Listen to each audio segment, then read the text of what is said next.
버스나 택시기사를 폭행하면 가중처벌이 됩니다. 워낙 운전자 폭행이 끊이지 않다 보니 지난 2015년부터 처벌 수위를 높인 건데요. 하지만 실제 처분은 이런 현실을 반영하지 않고 있습니다. 약식 기소에 그치는 경우가 많아 피해자인 운전기사들은 억울함을 호소합니다. 김은혜 기자가 보도합니다. 긴급신고 112입니다. 여보세요? 네. 택시 기사인데 폭행 당하고 있습니다. 지금 빨리 좀 택시 번호가 보여주세요. 사람 지금 폭행 당하고 택시 있다니까요. 번호가 어떻게 됩니까? 지난 3월 말 택시기사 조용두 씨는 만취한 승객에게 심한 폭행을 당했습니다.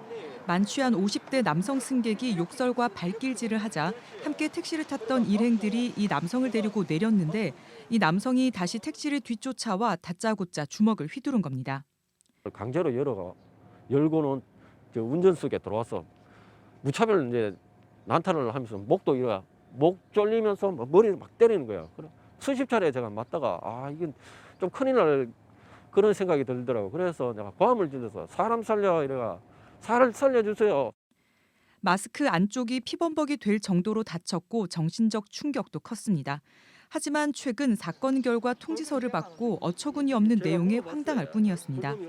가해자에게 사과를 받기는커녕 합의조차 안 됐는데 가해자가 벌금형에 약식 기소됐기 때문입니다.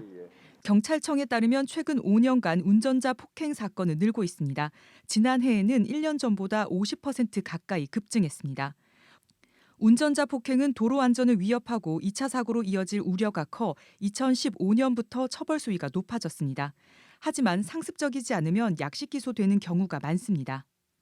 상해 정도 여부, 그리고 폭행을 할 때 어떤 행위 태형으로 폭행을 했는지 이런 거를 보게 되고 약식 기소를 했을 때 피해자 입장에서 이거에 대한 불복 방법이 없기 때문에 별도로 민사소송을 통한 손해배상 청구가 가능합니다.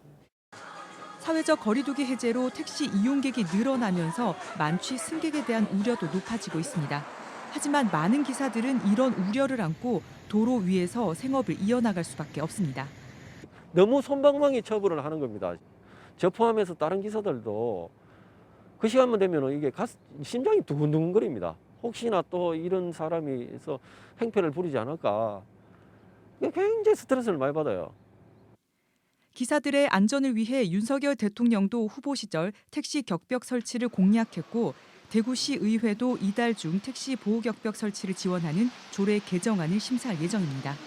하지만 이 같은 솜방망이 처벌이 계속된다면 늘어나는 운전자 폭행을 막을 수 없어 처벌 강화를 요구하는 목소리가 높습니다. MBC 뉴스 김은혜입니다.